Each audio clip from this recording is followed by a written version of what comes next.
Crime, जुर्म किसे कहते हैं?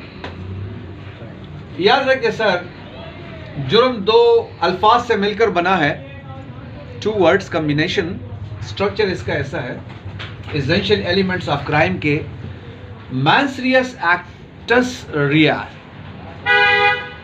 मेंस रियस से बना हुआ है और एक्टस रियस से बना हुआ है। मेंस रियस का ताल्लुक माइंड से है, जहन से है, सोच से है। क्योंकि आइडिया जहन में बनता है, सोच यहाँ से बनती है और फिर वो कन्वर्ट होती है इन एक्शन, फिजिकल एक्शन में कन्वर्ट होती है। यानी गिल्टी माइंड प्लस क्या है, एक्ट फॉरबिडन बाय लॉ, आप वो करते हो फिजिकल एक्ट, तब जाके ये क्राइम कहलाता है।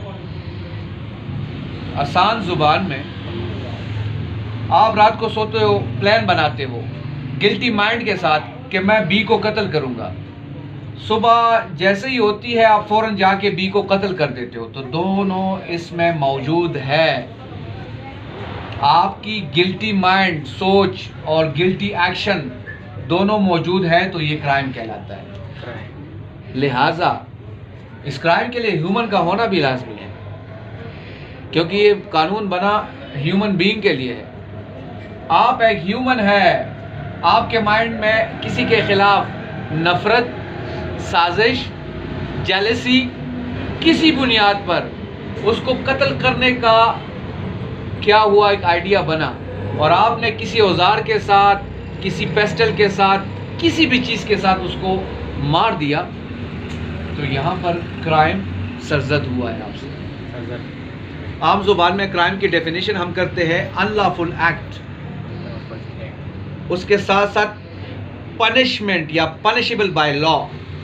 आपके लिए उस अनलॉफुल एक्ट के लिए या ब्रीच ऑफ लॉ के लिए कानून में सज़ा भी है, या कोई अथॉरिटी ने उसकी सज़ा रखी हुई है, तो ये क्राइम कहलाता है। ठीक है sir. Mens rea actus reus Latin maxim से लिया हुआ है, जो actus non facit reus nisi mens sit रिया।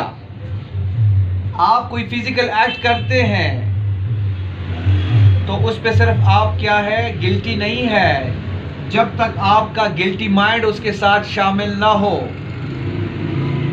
क्योंकि आइडिया ये माइंड में बनता है।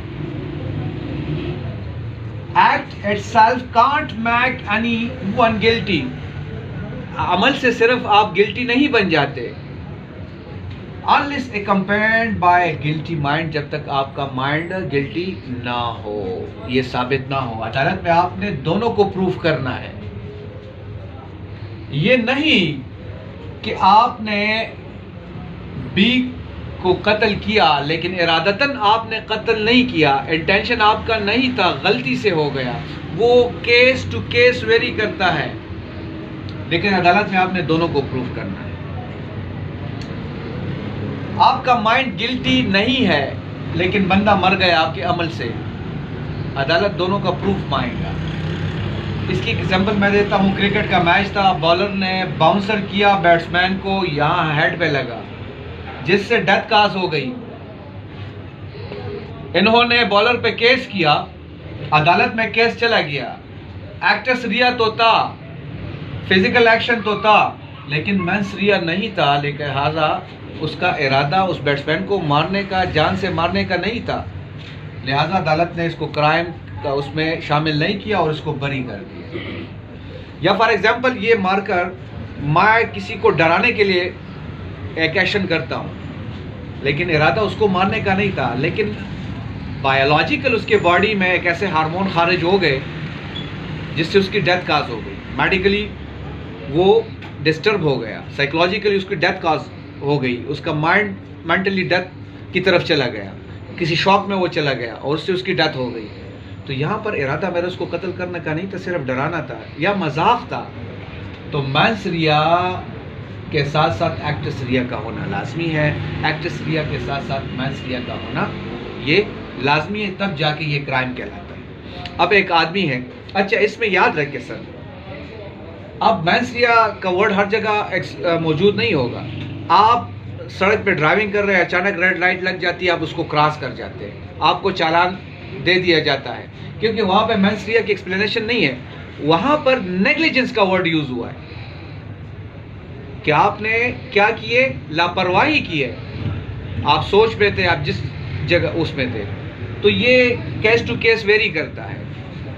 मेंस रिया के साथ एक्ट्रेस रिया का शामिल होना ये क्राइम कहलाता है, और ये मॉरल लॉ से लिया गया है, कॉमन ब्रिटिश लॉ या कॉमन इंग्लिश लॉ से, इंग्लिश कॉमन लॉ से लिया हुआ है।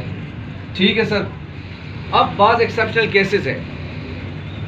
फॉर एग्जांपल, एक डॉक्टर है या एक नर्स है या एक टेक्नीशियन है, वो किसी पेशेंट को इंजेक्शन देता है। अब डॉक्टर की ड्यूटी है कि पहले उस इंजेक्शन की अवेयरनेस ले, उसका नॉलेज ले। अब उसको पता नहीं है कि इस सिरिंज में क्या भरा हुआ है, अब उसका इंटेंशन नहीं है, लेकिन ये ड्यूटी है उसकी, उसको पता हो कि इस सिरिंज में कौन सी मेडिसिन है, और वो जाके वो इंजेक्ट करता है किसी पेशेंट को, उसकी डेथ काज हो जाती है।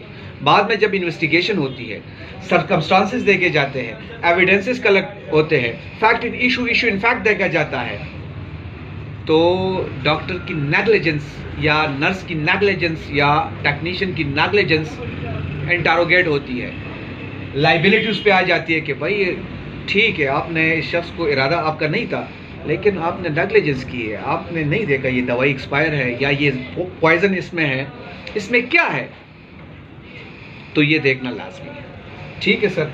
तो अक्सर औकात ऐसे केसेस होते हैं जिनमें आपका मेंस रिया शामिल नहीं होता और बंदे की डेथ हो जाती है, तो ये क्राइम नहीं कहलाता। क्राइम के लिए दोनों का होना ये बहुत लाजमी है, और फिर केस टू केस वेरी करता है। एक तो एसेंशियल एलिमेंट ये है कि mens rea mind guilty, actus rea physical act plus harmful वो भी शामिल हो कि बंदा डैमेज हुआ है, डेथ हुई है, या आपकी वजह से डिसेबिलिटी उसको काज हुई है, कुछ भी उसको काज हुआ है। उसके साथ साथ ये भी शामिल है, उसके साथ साथ ये भी शामिल है कि लीगलिटी लॉ में वो उसके लिए पनिशमेंट मौजूद है, ये भी आपने देखा है। तो ये मुख्तलिफ केस पे डिपेंड करता है, और उसमें मेंस रिया का वर्ड ज़रूरी नहीं है कि वो मुख्तलिफ शेप में वो मौजूद होता है, मुख्तलिफ शेप में मौजूद होता है। लिहाजा क्राइम के लिए मेंस रियस और एक्ट्रेस रियस का होना लाजमी है। Thank you.